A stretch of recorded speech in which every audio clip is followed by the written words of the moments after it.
Percy Jackson and Harry Potter are my favorite book series, loved by hundreds of millions of people, and they've been compared before. Now, if you're not already familiar with who they are, here's a brief explanation. Percy Jackson is a demigod from Greek mythology that discovered he was a half-blood and had to go to a camp to not be killed. He is the son of Poseidon and has a lot of water-based powers. Harry Potter, on the other hand, discovered he was a wizard that needed to go to a school of witchcraft and wizardry to get stronger to not be killed. See the similarities? Now, when you're trying to really understand who is better in terms of things like skill, power, smarts, all that kind of stuff, then you can't just think of it as who I think would win in a fight in my head.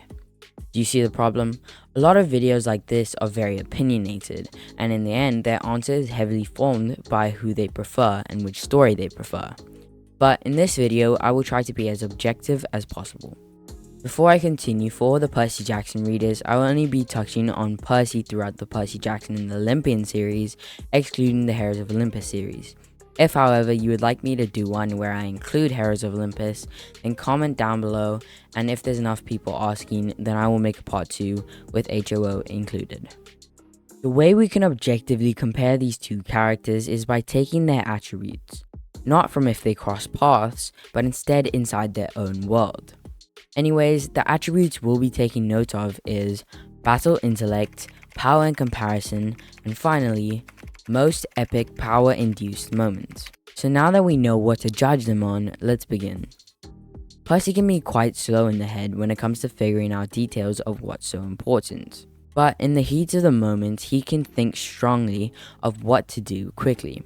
However, Harry sort of has to be quicker, as the spell goes extremely fast, and you need to know what spell to use with quick reaction time. Seeing as Harry has to quickly think and think intellectually to know what spell to use and when, I'll give this point to Harry. Next up, power and comparison. This means to compare the power of the strongest of Harry's and Percy's world versus themselves. Starting with Percy again, in the final book, big spoiler alert if you haven't already read the books or watched the movies or series, and this applies for both sides, Percy Jackson and Harry Potter. So as you may know, Percy jumped into the river Styx, making his skin like iron essentially, making him immune unless he was stabbed in the back, literally because his whole body wasn't all like iron. The middle of his back was still vulnerable. But Percy held up strongly, defeating at least 80 to 90% of Kronos' army, Kronos being the villain of the story and the king of the Titans. The point is, Harry fought well, and for a long duration of time. And this fight lasted days, and with each day draining Percy's energy more and more. In the end, Percy won by giving Annabeth's dagger to Luke so Luke could kill himself in turn, since Kronos was using Luke's body as a host, killing Kronos.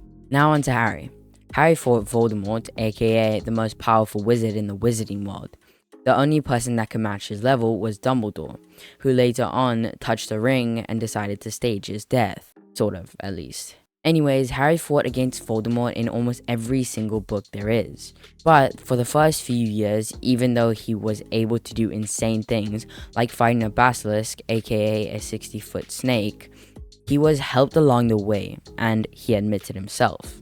Look, it all sounds great when you say it like that, but the truth is most of that was just luck. I didn't know what I was doing half the time. I nearly always had help.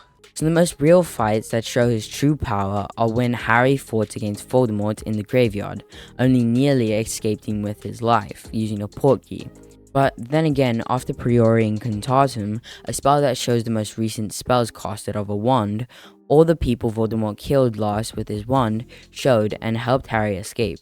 And the last fight being the one where he finally destroyed Voldemort.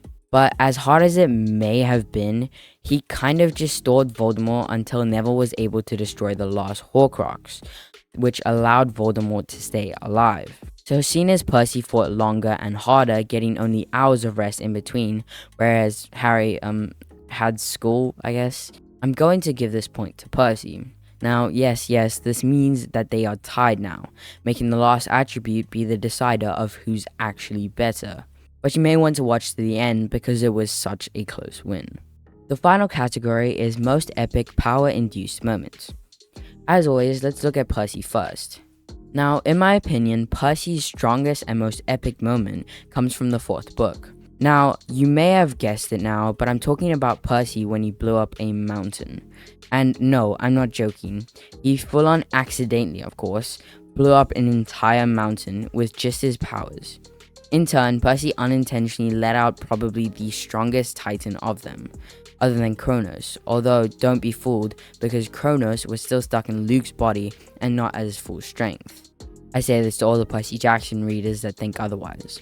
Anyways, Harry's most power-induced moment is located inside the last book of Harry Potter, The Deathly Hallows. And for the ones who have only watched the movies, then it was The Deathly Hallows Part 1, I think. So, Harry and the others needed to get to a place where Harry would be safe. They all drank Polyjuice Potion so that they would all look like Harry to confuse Death Eaters if they were attacked. Which they were, resulting in injuries and a death. But that I don't care about. After Hagrid got hit with the curse, Harry was left by himself. And soon, Voldemort caught up to him. Harry, however, was in pain. His scar was burning because Voldemort was near him, but without trying, thinking, nor doing anything, his power was so strong it acted seamlessly, without a thought of its host, and Harry shot a spell to block Voldemort's. But for some odd reason, unlike the usual red or blue color of his spells, it was golden.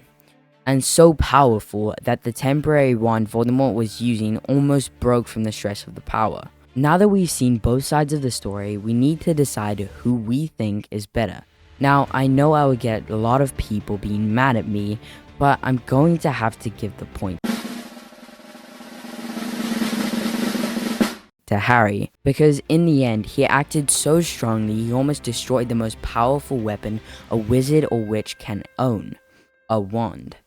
And not just that, but he also did it while fighting the strongest wizard in the wizarding world. Now, I know I'm a Percy Jackson channel, but sometimes you have to own up to the facts instead of what we want. If you enjoyed this video, please drop a like as it would greatly help with the YouTube algorithm, and I'll see you in the next one. Peace.